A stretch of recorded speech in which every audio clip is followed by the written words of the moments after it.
আসসালামু আলাইকুম এভরিওয়ান। ডাক্তারের সাথে প্রেম গল্পের 10 নম্বর পার্ট নিয়ে চলে আসলাম। তো বেশি কথা না কইয়া চলুন গল্প শুরু করা যাক। নীল পুরোনায় হাতটা সরিয়ে নিল। রিদিয়ার মা ঘুমিয়ে বেবুর হয়ে আছে, আর এদিকে নীল আমার হাতটা জোরে ধরে মুখটা কানের কাছে নিয়ে এলে বলল, তোমার ওই বুঝতে পারলাম না এই প্রসঙ্গটা আরো ভয়ানক হবে, তাই বুঝি উঠার আগে আমার কোমল ঠোঁট দিয়ে তার ঠোঁটের জোড়া আঁকড়ে ধরলাম। কেন ধরেছি জানি না, তবে এই লুপ আমি সামলাতে পারছিলাম না। 30 সেকেন্ডের মতো নীলের ঠোঁটগুলো আমার দখলে ছিল। কামড়ে ছেড়ে দিয়ে দূরে সরে যায়। নীল চুপ হয়ে বসে আছে, আর তার ভাবশীলে কি হচ্ছে জানি না। তবে আমি কি থেকে কি করেছি সেটা আমি বুঝতে পারছি না। কেন এমন করলাম তার কারণটা আমার অজানা। সারা শরীরটা কেমন জানি লাগছে। এই অনুভূতির বিচরণ এতদিন কোথায় ছিল? কোথায় ছিল এই ভালোবাসার কোমল আবেগ? আমি চুপ হয়ে আছি। নীলের চোখ আমার দিকে। সে চেয়ারে বসে আছে, আর আমি তার থেকে খানিকটা দূরে কেবিনে মেঝেতে বসে আছি। সে চেয়ার থেকে উঠে দাঁড়ালো, তারপর মেঝেতে আমার পাশে এসে বসলো। মায়ের দিকে তাকিয়ে দেখলো গেল মা আর রিদি এখনো ঘুমিয়ে আছে স্থির। মুখোমুখি নীল আর আমি। তার চোখ আমার চোখে বরাবর, আর তার ঠোঁট আমার বরাবর। সে ঠোঁট এগিয়ে দিয়ে আমার কানের কাছে এসে যা বলল তা শুনে আমার শরীরটা নতুন যাত্রায় রক্তচরণ অনুভূতি জ্বালা দিয়ে গেল। তোমার দাঁতগুলো যে কুদালের মতো কখনো লক্ষ্য করছো? আয়নায় এই কুদালের মতো দাঁত দিয়ে আমার ঠোঁটে খাবলা বসাতে লাগাচ্ছে, লজ্জা লাগে না? ছি ছি, লাজ শরম কি সব ভুলে খেয়েছো? তুমি দিন দিন কি থেকে কি হচ্ছ? আমি যদি দাঁতের ডাক্তার হতাম তাহলে তোমার দাঁতগুলো সার্জারি করে কুদালাগা থেকে কুলার আকারের আনতাম। ঠোঁটের চারপাশে এখনো ব্যথায় টনটন করছে। আর দুপুরে কি বিরিয়ানি খেয়েছিলে নাকি? মুখ থেকে বিরিয়ানির গন্ধ আসছিল। ছি ছি, ঠিক মতো খাওয়া দাওয়া করে মুখও দয় না, তার ওপর আরেকজনের ঠোঁটের ওপর খাবার বসায়। তোর রে বাবা, আচ্ছা তুমি কি গোসল ঠিক করে করো না, নাকি সেটাও একদিন পর পর করো? কাল থেকে একই জামা পরে আছো, তোমাকে কত পরিষ্কার ভাবতাম, সেই তুমি কিনা এত গিদর। আর শোনো মেয়ে, হুটহাট কোনো কুদালের মতো দাঁত নিয়ে খাবলা বসাবা না আমার ঠোঁটে। নিজেকে সামলাও। মাথায় তার ছুটে গেল, বলো তোমার বাবাকে বলে পাবনার টিকিট কেটে নেই। নীল কথা শুনে আমার শরীরটা রাগে গজগজ করতে লাগলো। রক্ত যেন মাথায় চড়ে বসলো। আমার দাঁত কুদালের মতো? দাঁত না হয় একটু বড়, তাই বলে কুদালের মতো? নীলকে জোরে ধরে ধাক্কা দিয়ে পিছনে দিয়ে ফেললাম। দুপুরে আমি শুটকি দিয়ে ভাত খেয়েছি। হুদায় মানুষকে পচাতে ভালো লাগে তাই না? কুদালের মতো দাঁত মানে কি? এই দাঁতে অনেক গুণ আছে, সেটা তুমি বুঝবে কি করে? সে মেগুল তোমার নেই, আর হসপিটালের প্রতিদিন গোসল করার পরিবেশ থাকে না, এটা সবার জানা। তবে শরীরে সুগন্ধি মাখানো, সেটা কি নাকে জানি? জীবন অনেক বেয়াদব দেখেছি, তোমার মতো বেয়াদব পোলা দেখিনি। কিভাবে প্রেমিকার প্রশংসা করতে হয় তাও তো তুমি জানো না। আসছে প্রেম করতে, বয়সে তোমার 12 বছরের বড়, আমাকে বেয়াদব বলার সাহস তো তোমার কম না? তোমার বাবার কাছে বিষয়টা বলতে হবে। আমি মুখটা কাঁচামাচি করে বললাম, বাবাকে এখানে আনতে হবে কেন? আমরাই তো। বাবার কথা বাদ দাও, কথায় কথায় বাবা বাবা বাবা করবেন কেন? অনেক রাগ উঠে যায়, শুধু শুধু রাগ তুললো। নীল হালকা হাসলো। তার হাসির দিকে তাকিয়ে যেন আমি চুপ হয়ে গেলাম। এই হাসি যেন আমাকে পাগল করে দিচ্ছে। নীল তো কোনো হিরো না, দেখতেও হিরোর মতো না, তবুও কেন তাকে ভাল লাগে? তবুও কেন তার স্পর্শ পেতে আমার ব্যাকুল মনটা আকুল হয়ে থাকে? তার মধ্যে থাকা সবটা অভিমান কেবলই চলে যায় তার হাসি দেখে। যতবার সে হাসে ততবারই কেমন বা কারণে অকারণে তার হাসিতে আমি ডুবে যাই। আমার ভিতরে তার জন্য টিপ টিপ করে মনে হয় এই আলো নিবেছে, এই আলো জ্বলছে। আলো জ্বলা নিভার প্রতিক্রমটা অনেকটা বিদ্যুৎ চমকানির মতো।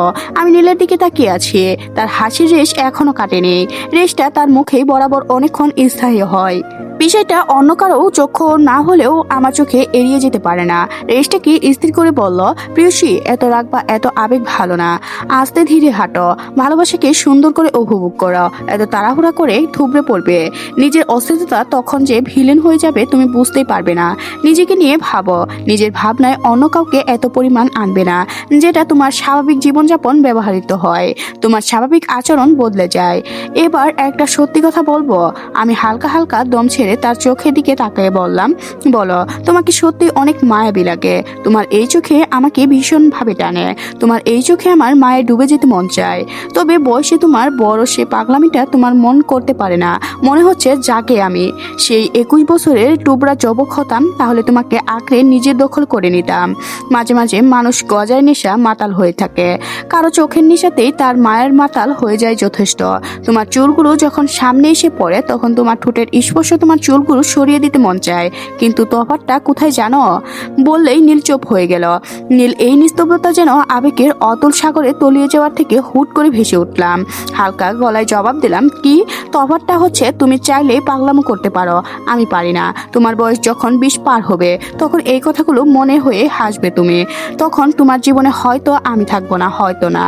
যদি তোমার জীবনে না থাকি তাহলে এই কথাগুলো মনে করে আমাকে স্মরণ করবে। আমি চাই তুমি ধীর স্থির হও। এই বিষয়টা অনেক খারাপ। তুমি যাকে ভালোবাসো বলে দিবে করছো, সত্যি বলতে সেটা আবেগ ছাড়া কিছুই না। যদিও এই কথাগুলো তোমাকে হাজারবার বললেও মানবে না, তুমি বুঝবে না, তাই বলছিও না। তোমার পাগলামোগুলো আমার কাছে নিয়ে আসে আমাকে। এই পাগলামোগুলো যেন আজীবন তোমার মাঝে থাকে, সময়ের সাথে যেন হারিয়ে না যায়। ধীর স্থির হলে যেন এই পাগলামির অসমাপ্ত অবস্থা তোমার মাঝেই বিরাজ করে থাকে, সেটাই চাই। এই পাগলামোগুলো যেন নির্দিষ্ট কারোর জন্য বরবর্ত হতে না চাই। নীল চুপ। আমি নীলের দিকে এক পট তাকিয়ে আছি। চোখ দুটো তার চোখ থেকে সরাতে পারছি না। নীল যতই বলুক না কেন এটা আমার আবেগ, তবে আমি জানি নীলকে কতটা ভালোবাসি আমি।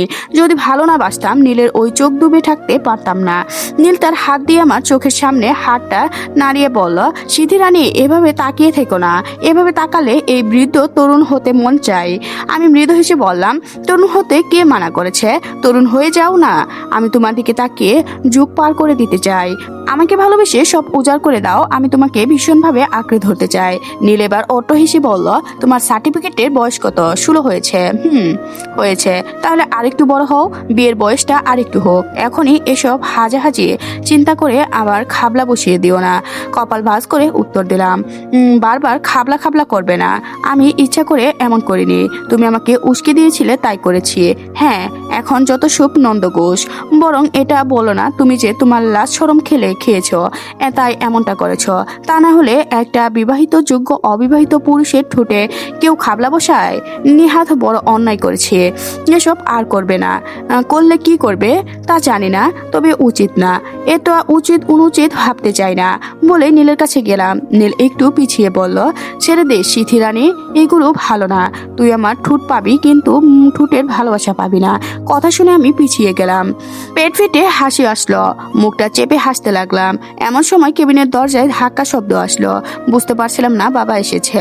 নীল ঝাপটা দিয়ে উঠে চেয়ারে গিয়ে বসলো। আমি নিজেকে সামলিয়ে দরজাটা খুললাম। আমার ধারণা মিথ্যা না, বাবা এসেছে। বাবা আমার দিকে তাকিয়ে ব্যাগ ফল এগিয়ে দিয়ে বলল, নীলের জন্য কেটে আনো তো। তারপর নীলের পাশে বসলো। বাবার আওয়াজ পেয়ে রিধি ঘুম থেকে উঠে মায়ের পাশেই বসলো। মুখে হাউ তুলতে তুলতে বলল, খালু কখন এসেছেন? মাত্রই। আমি ফলগুলো ধুয়ে ছুরি দিয়ে ফল কাটতে লাগলাম। বাবা নীলের সামনে চেয়ারটাই বসলো। নীলে তাকিয়ে তার কিছুক্ষণ তাকিয়ে বলল, তোমার ঠোঁটে এত লাল হয়েছে কেন? ঠোঁটে কি হয়েছে? বাবার প্রশ্ন শুনে আমার বুক কেঁপে উঠল। নীলের দিকে তাকিয়ে দেখলাম সে নিচুপ। বাবার দ্বিতীয় প্রশ্ন বাবার করলো। হৃদির দিকে তাকিয়ে দেখলো সেও চুপ।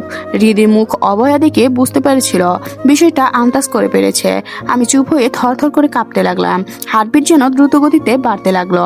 নীলের দিকে তাকিয়ে রইলাম তার জবাবের আশায়। নীল ঠোঁট নড়ে উঠল। সে বাবাকে বলল, আঙ্কেল, অ্যালার্জির সমস্যা আছে আমার, তাই ঠোঁটের চারপাশে চুলকানির জন্য এমন লাল হয়ে আছে। সকালে গরুর মাংস আর চিংড়ি মাছ খেয়েছিলাম তো সেজন্যই। বাসায় গিয়ে ওষুধ খেলে ঠিক হয়ে যাবে, সব স্বাভাবিক হয়ে যাবে, খাবলার দাগও চলে যাবে। বাবা সবগুলো কথাই স্বাভাবিকভাবে শুনছিল। শেষের কথাটা শুনে কপালটা কুঁচকে গেল। নীলের দিকে তাকালো। বিষণ্ণ রেখা বাবার চোখে মুখে ফুটে উঠেছে। বাবা বিষণ্ণটা বহাল রেখে বলল, খাবলা মানে? এদিকে আমার সারা শরীর থরফর করে কাঁপতে লাগলো। নীলকে আমি মোটেও ভরসা করতে পারি না। কি থেকে কি করে বসলো কে জানে। তার উপর সে বাবাকে বলে দেওয়ার এই ফোন দিয়ে আটেছে। এখন কি আমার উচিত বাবার সামনে গিয়ে অন্য প্রসঙ্গ টানা, নাকি এতে বাবা আরো সন্দেহ করবে? বাবার চোখে মুখে প্রশ্ন বলি রেখা ফুটে উঠেছে। জিজ্ঞাসা চোখে এখনো নীলের দিকে তাকিয়ে আছে।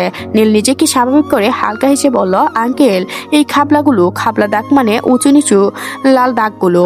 আমার এলাকায় একরকম দাগগুলো খাবলা খাবলা বলে। আবার চোখ মুখে থেকে প্রশ্নের বলি কথা রেখা খুঁজে বের হলো। বাস করা কপালটা স্বাভাবিক আঁকড়া ধারণ করলো। বেশ জোর গলায় আমাকে বলে উঠলো, সিথি ফল কাটা হয়েছে, দ্রুত দে তো, বাসায় যেতে হবে, রাত হয়ে যাচ্ছে, দেরি হলে খালি গাড়ি পেতে সমস্যা হবে। আমি নিজেকে সামলিয়ে নিলাম, কিছুটা যেন স্থির মিলল। স্বাভাবিক সুরে জবাব দিলাম, হ্যাঁ বাবা, প্রায় শেষ, এখনই দিচ্ছি। বলে ফলগুলো দ্রুত কেটে বাবা আর নীলের সামনে নিলাম। নীলের মুখে লজ্জায় ব্রহ প্রকাশ ফুটে উঠেছে। নীলুর চেহারায় শুভরাত্রির শীতল ফুটে উঠেছে। কেন জানি না অধসতা ও সুন্দর লাগছে ওকে। মাঝে মাঝে দুই টানা পড়ে যায় আমার চোখে, কি সুন্দর নাকি নীল সুন্দর। চুপ হয়ে পাশে দাঁড়ালাম। বাবা আর নীলের কথা চলছে। হৃদি আমার দিকে সন্দেহ চোখে এখনো তাকিয়েছে। বোঝা যাচ্ছে বাবা আর নীল বের হলে হৃদি ছুবলে পড়বে আমার ওপর। তখন নিজেকে কি করে বাঁচাবো তা জানি না। বাবাকে বুঝিয়ে ফেললেও হৃদিকে বোঝানো এত সহজ হবে না। আর যে কম্ম করেছি সেটা এতটাও ভালো কাম্য না। কেন যেন এমন করে ফেলেছি জানি না। শতবার নিজেকে বাধা দিয়েও কেন সামলাতে পারিনি জানি না। এটা নিশ্চয় আমার আবেগ না তো। নিজেকে নিজেই প্রশ্ন করে কেঁপে উঠলাম। আজাব প্রশ্নের সমালোচনার মনের ভিতর জাগতে শুরু করলো। কোনো কিছুই প্রকাশ করতে পারছি না, শুধু ভিতরে প্রবল বর্ষণ বয়ে যাচ্ছে। মিনিট দশেক দেখতে দেখতে পার হয়ে গেল। নীলার বাবা খাওয়া শেষ। বাবা মায়ের পাশে বসে মায়ের কপালে কয়েকবার হাত বুলিয়ে নীলকে বলল, রুনুর কি ঘুমটা ছাড়বে না? কখন থেকে ঘুমাচ্ছ? মায়ের পুরো নাম রাহনুমা। বাবা মাকে আদর করে রুনু বলে ডাকে। বাবা মুখে মায়ের প্রতি যে ভালোবাসা দেখেছি সেটা যেন এতদিন চোখেও পড়েনি। আমার চোখ এড়িয়ে গিয়েছে। হয়তো এতদিন আমার চোখে ভালোবাসার মগ্ন ছিল না, যেটা নীলকে দেখে হয়েছে। নীল তার নরম মোহনীয় গলায় জবাব দিল, এটা স্বাভাবিক আঙ্কেল, 10-15 দিন পার হয়ে গেলে ঘুমের রেশ কেটে যাবে। আজকের গল্পটি এ পর্যন্ত শেষ হয়ে গেল। পরবর্তী পার্ট পেতে অবশ্যই এই চ্যানেলটি সাবস্ক্রাইব করে রাখবেন। ধন্যবাদ সবাইকে, ভালো থাকবেন।